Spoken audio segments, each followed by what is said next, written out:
Урматтуу кесиптештер, баарыңыздарга белгилүү болгондой, өткөндө биз январь айынын аягында Кыргыз Республикасындагы адам укуктарынын абалы жана маалыматтык саясат, маалымат коопсуздугу жөнүндө маселе көтөрүп, парламентте ушул Жогорку Кеңештин залында каралса, тийиштүү болгон чечимдерди кабыл алсак деген сунушту киргизгенбиз. Жогорку Кеңеш колдоого алып, күн тартибине киргизилип, буюрса эртең төгөрөк столдун алдында турабыз. Төгөрөк стол болот. Биздин негизги максатыбыз эмне болуп турат? Азыр могул жерде талкуу кылгандай адам укуктары. Адам укуктарын ар ким ар кандайча түшүнөт. Мыйзам деген бул чектөө эле эмес, урматтуу кесиптештер. Мыйзам деген бул укук берүү талаасы дагы. Биз мыйзам дегенде мыйзам менен чектеп атабыз деп атабыз, бирок укук берүү тараптарын эмнегедир көздүн бир бурчунда калтырып кетип атабыз. Кыргыз Республикасынын конституциясы, күчүндө турган конституциянын 23-чү беренесинде бүтүндөй адам укуктары жөнүндө кенен кесири талкууланган. Мына азыр эле биз биринчи окуудан деп жактырып берген мыйзамдын долбоору, урматтуу коллегалар, баягы алымча кошумчаларын кандай деңгээлде кабыл алат тийиштүү комитет белгисиз. Биз Кыргыз мамлекетинин жарандары менен бөтөн мамлекеттердин жарандарынын мыйзамдык жана жарандык укуктарын теңдебешибиз керек. Өзүн өзү сыйлаган өлкөлөрдүн баары ушундай позицияда болот. Караңыздар, биз менен өнөктөш болгон өлкөлөрдө өз жарандарына кандай жеңилдиктер бар? Бөтөн жарандарга убактылуу жашап иштеп аткан болсо дагы, алар кандай жеңилдиктер көрсөтүлгөн эмес садагалар.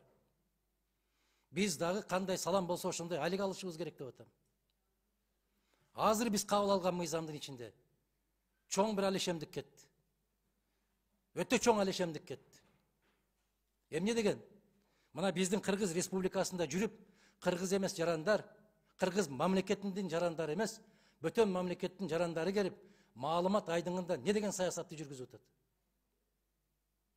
Башыбыз маң болуп калды. Чындык кайсы тарапта экенин билбейбиз. Канча сайттар бар? Канча электрондук басма сөз каражаттары пайда болду? Аларды уюштургандар кимдер? Аларды каржылап аткандар кимдер? Эгерде биз ошонун башчысын таап алган болсок дагы, 48 сааттан ашык кармай албайбыз деп атабыз. Демократиянын бешиги болгон Американы карап көргүлө. Канчалаган орус жарандары кармалып турат, жылдап кармалып турат. Караңыздар өзүңүздөр. Биз Кыргыз Республикасында демократиялык өлкөбүз деп өлүм жазасына каршы чыгып, өлүм жазасын алып салганбыз, аны балчайтып конституцияга дагы киргизип алганбыз. Демократиянын бешиги болгон Американы карап көрүңүздөр, канча штатта өлүм жазасы бар. Канча жылдан канча жылга чейин дегени бар. 300 жылга чейин, 400 жылга чейин эркинен ажыралтып атат. Демократияны жалгыз биздин башыбызга жазганбы деп атабыз. Биз бири-бирибизди маселени толук иликтебей туруп, бири-бирибиз менен ыркыраштырып койгондун натыйжасында мамлекетибиз жокко айланып баратат садагалар. Ошондон улам болгондо дагы азыр аткаруу бийлиги тарабынан 3 мыйзамды бириктирип, массалык маалымат каражаттары боюнча бир мыйзамды жаратуу боюнча ушундай концепциясы иштелип атыптыр. Ошонун алдында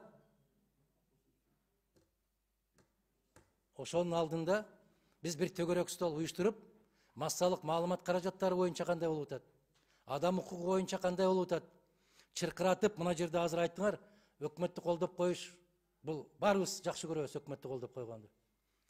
Кимиңиздер айтасыздар?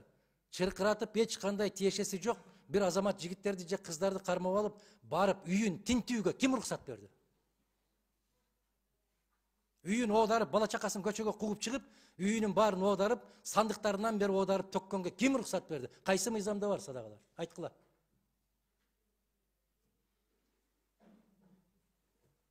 Биз ушул маселелерге чекитти коюу максатында адам укуктары, бул конституцияда жазылган. Азыр айтып атабыз биз, тийиштүү мыйзамдарды конституцияга дал келтирсек, келтирбесек, мына конституция жакшыбы, жаманбы тикелей иштейт. Түз иштейт. Эгерде ушул конституцияга каршы келген болсо, ал мыйзамдар иштебеш керек дагы, бул конституция иштеш керек. Дүйнөлүк практика ушундай. Анан бир мыйзамга, бир беренесине кичине өзгөртүү киргизип келсе, мыкты экен деп кол чаап, элибизге жеңилдик болот экен деген бул бираз жогорку кеңеш тарабынан туура болбой калат. Мен урматтуу министрдин орун басарына суроо бердим. Абсолюттук жана ажыратылгыс деген сөздү кандай түшүнөсүз деп суроо бердим мен. Абсолюттук деген бул кол тийбестик. Бул бүттү, бекитилген деген сөз. Бизде илгерки депутаттардын иммунитети абсолюттук эле. Кандай абсолюттук эле? Аларга кол тийбестик да бар эле, аларды чакырып алуу укугу да жок эле. Эч кимге берилген эмес эле. Азыр бизде эки тараптан, жогорку кеңештин депутаттары, эки тараптан ушул укуктан ажыратылгансыздар. Биринчиден, эгер фракциядан же топтон чыгып кетсеңиздер, депутаттык мандаттан ажырайсыздар. Бул абсолюттук эмес. Же азыр жакында киргизилет. Ошол ким бир мандаттан шайланган болсо, ошол эл чакыртып алганга укугу бар болот. Бул дагы абсолюттук эмес. Түшүнүп атасыздарбы? Абсолюттук деген сөз эркиндикке берилгенде, аны эч кандай мыйзам менен, эч кандай чектөөгө мүмкүн эмес деген түшүнүк. Ажыратылгыс деген түшүнүк ушундай. Жараткандан берилген эркиндик, аны ажыратылбайт деген сөз. А мына ол өзгөчө кырдаал боюнчакы жагдайда макул могу жерге киргизилип калган 59-чу беренесинде эмнеге? Себеп ушуну кабыл алып атканда коронавирус деген азамат чыга калды дагы. Мына ушул Кыргыз конституциясына кирүүгө негиз болуп калды. Кандай болуп? Эгерде дейт, саламаттык сактоо боюнча дейт, адамдардын бейпилдигин камсыз кылуу боюнча чаралар колдонулган учурда мына ушундай чектөөлөр киргизилиши мүмкүн деп койду да. Биз бүгүнкү күн менен жашабашыбыз керек, конституция мыйзамдар бүгүнкү күн менен болбошу керек. Ошондуктан мына өкмөт тарабынан киргизилип аткан 3 мыйзамдын жогорку кеңешке киргенге чейин ушундай бир тегерек столду өткөрүшүбүз керек дагы, ар тараптуу коомдук пикирди угуп көрүшүбүз керек деп, жогорку соттун төрагасын чакырдык, эртең саат 10го. Конституциялык соттун төрагасын чакырдык, баш прокуратураны чакырдык, өкмөттүн тийиштүү министрликтерди чакырдык, бизден тийиштүү фракцияда жооп берген коллегаларыбызды чакырдык. Баарыбыз угалы, пикирлешели, оюбузду угуп, кандайдыр бир жыйынтыкка келели, жыйынтыгында бир резолюцияны кабыл алалы. Ошол резолюциянын негизинде Кыргызстанда адам укуктарын коргоо жаатында кечиктирилип кайсы чараларды көрүшүбүз керек жөнүндө акылдашып алалы деген максатта ушул тема көтөрүлүп атат. Киргизилип атат. Бизде соңку мезгилдерде шектүү болгон жаранды колу бутун кайрып, киргизе коюп, андан кийин ага күнөө артып, андан кийин далилдөө практикасы өтө катуу күч алып кетти.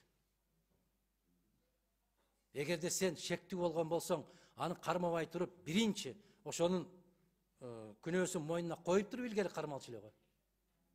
Илгери террорист деп, же өзгөчө рецидивист деп, же өзгөчө коомго коркунуч туудурган гана инсандарды акырын барып маски шоу кылып кармап кетчү эле. Азыр биздин журналисттер да ошондой кылып кармап кетип баратпайбы? Саясатчылар да ошондой кылып кармап кетип баратпайбы? Жөнөкөй, карапайым жарандар да ошондой кылып кармап кетип баратпайбы? Мына ушулардын баарын тегиз карап көрүш үчүн эртең төгөрөк стол уюштурулуп атат. Мен биздин комитетке ыраазычылык билдирем, жогорку кеңештин депутаттарынын баарына ыраазычылык билдирем. Баарыңыздар бир добуштан колдоп, февраль айынын күн тартибине киргизилген. Биздин билгенибизге караганда азыр 24 февральдарга парламентте коюлуп атат, 25-24 февральдарды деп, дагы да такталаар күнү болсо керек. Бирок ушу февраль иши каралат. Урматтуу кесиптештер, биздин комитеттин чечими боюнча төмөнкүдөй Конституциянын 23 беренеси башкаларына өз алды менен кетсин. Мына субъекттердин маалыматтык өз ара аракеттенүүсүндө зыяндуу жана кооптуу контенттен жарандардын жекече жана массалык аң сезимин корголбогону. Мына ушул маселеге Нурлан Тургунбекович биз сүйлөшкөнбүз сиз менен. Ушул кооптуу контенттен жарандардын жекече жана массалык аң сезиминин корголбогону дегенди Америка Кошмо Штаттары менен Россия Федерациясы, Кытай мамлекети эбегейсиз көп каражат менен өз элин, өз мамлекетин коргоп атат. Себеп бүгүн сөзсүз ракета жибериштин кажети болбой калды. Мамлекетти жок кылыш үчүн. Маалыматтык согуш биринчи планга чыкты. Кибератака деп атат. Биздин өкмөттүн жагдайы кандай экен ушул багытта? Кандай болду экен? Кандай концепциясы бар экен? Биздин Кыргызстанда иштеп аткан электрондук сайттардын бүтүндөй баары биздин мамлекеттин кызыкчылыгына жооп бербейби? Эмне үчүн башка мамлекеттер өзүнө өзү сыйлаган өлкөлөр өз мамлекетине кызыкчылыгына жооп бербеген сайттарды мына көрдүңүздөр, дүйнөнү дүңгүрөтүп аткан эл аралык агентстволорду жаап салганга чейин барды. RT Россия телеканалын Америкада кече жакында Германия бүтүндөй жапты. Ага кошумча Тышкы иштер министрлиги ушундай сунуш киргизди. Deutsche Welle деген дүйнөлүк агенттик бар. Массалык маалымат каражаттары. Россия паритетном основании Deutsche Welle'ни жапты. Эмне максатта жапты, билесиздер? А биз эмнеге жайлоого айланып калдык биз? Биздин чек аралаштагы Баткен областын карап көрүңүздөр. Ал жерде кайсы телекомпания көбүрөөк көрсөтөт? Ош, Жалал-Абад областтарын карап көрүңүздөр. Кайсы телекомпания көбүрөөк көрсөтөт? Талас областын караңыздар. Кайсы мамлекеттин телекомпаниялары басымдуулук кылат? Мына массалык маалымат каражаттарынын же маалымат коопсуздугу деген маселе ушул өлкөнүн ичинен ыдыратып бөлүү деген маселе.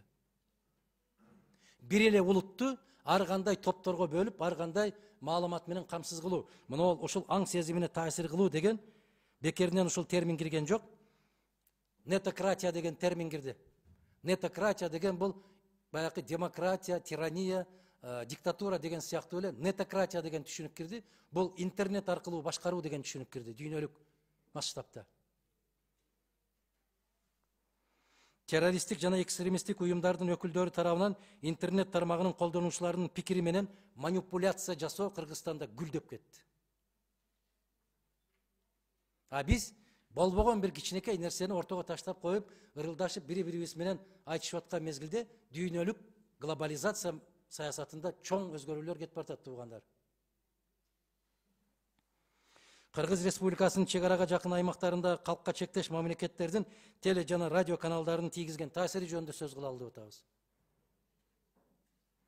Ошондуктан кээ бир райондордо эгемендүүлүгүбүздү майрамдап атканда биздин президентибиз деп башка мамлекеттин президенттерин атаган окуучуларыбыз чыгып атат. Эң соңунда айтарым, мына ол тиешелүү жоопкерчилик тармактык мыйзамдарда кылмыш жаза кодексинде, укук бузуулар жөнүндөгү кодекстеринде жана башка аныкталгандыгын белгилей кетүү мындай бир абзел деп биздин комитетибиздин кортундусунда жазылып атат. Мына ушул укук бузуулардан башында эмнелер тургандыгы жана себептери жөнүндө сөз кылалы деген максатта ушул теманы көтөрүп атабыз. Эртең төгөрөк столдо биринчи кезекте баяндаманы өкмөт дагы жасабайт, баяндаманы жогорку кеңеш да жасабайт, баяндаманы жарандык коом жасайт. Жарандык коомдун пикирин өкмөт да угат, жогорку кеңеш да угат. Биз өзүбүздүн юридикалык баабызды Кудай буйрса эртең беребиз. Ошонун натыйжасында бир биргелешкен үч тараптуу аткаруу бийлиги, мыйзам чыгаруу бийлиги жана жарандык коом биригип бир резолюцияны кабыл алып, ошонун негизинде баягы массалык маалымат каражаттары жөнүндөгү концепция ошол резолюцияга туш келтирели деген максатта өткөрүп атабыз. Суроолор болсо жооп бергенге даярмын. Чоң рахмат. Урматтуу депутаттар, суроолор жокпу? Ада кийимсем сиздин чакырууңузду алдык. Буюрса эртең иш чараңызга барып катышабыз биз дагы. Суроолор жок болсо, мына комитеттин чечими сиздердин колуңуздарда. Ушунун баарын окуш керекпи же сиздерде барбы? Сиздерде бар да, баары таратылып берилген. Абдан олуттуу туура маселелер белгиленген. Урматтуу депутаттар. Бир нерсеси Ада кийимсем айтчы. Жанар Кубанович, могу жерден айта кетишке туура келди эле бир абзац менен соңку мезгилдердеги жарандардын кайрылуулары жана биринчи сот инстанциясынын экинчи сот инстанциясына чейинки барган өзгөрүүлөрдүн көбөйүшү аябай зээндик айтып атат. Бизге 600дөн ашык бир арыз келип түштү. Райондук соттун чечими шаардык сотко келгенде жокко чыгат. Шаардык соттун чечими жогорку сотко келгенде чечим чыгат. Мындайча айтканда биздин жарандарды футбол топ кылып алыптыр да. Мен пальтосун чечип алдым райондук соттон. сага жиберип койдум, костюм шымын сен алсаң кабыл ал, болбосо мага тийбе дегендей бир. Мына ушул жерден биз атайын жогорку соттун төрагасын өткөндө бекитип атканда мен сураганым эми үчүн ушул төгөрөк столго катышасызбы деп катышуусун сурап атканыбыз ушул. Баягы биринчи топтогу кетирген алешемдиктер эгерде шаардык сотто 1 жылдын ичинде 3 иши жокко чыга турган болсо, ошол соттун жоопкерчилигин кароо маселесин коюшубуз керек. Себеп биз сотторду бизнеске айландырып алдык. Мен мынтип кабыл алып кое берейин, бирок шаардык сотко барганда сүйлөшүп алгыла деп коет. Мына ушундай бизнес болуп кетти тилекке каршы. Рахмат. Чоң рахмат, Атакан Кимсанбаевич. Урматтуу депутаттар, эгерде суроолор жок болсо, комитеттин чечими бардыгыңыздарда бар. Мен добушка коем, добуш берип койсоңуздар. Ким макул чечим менен?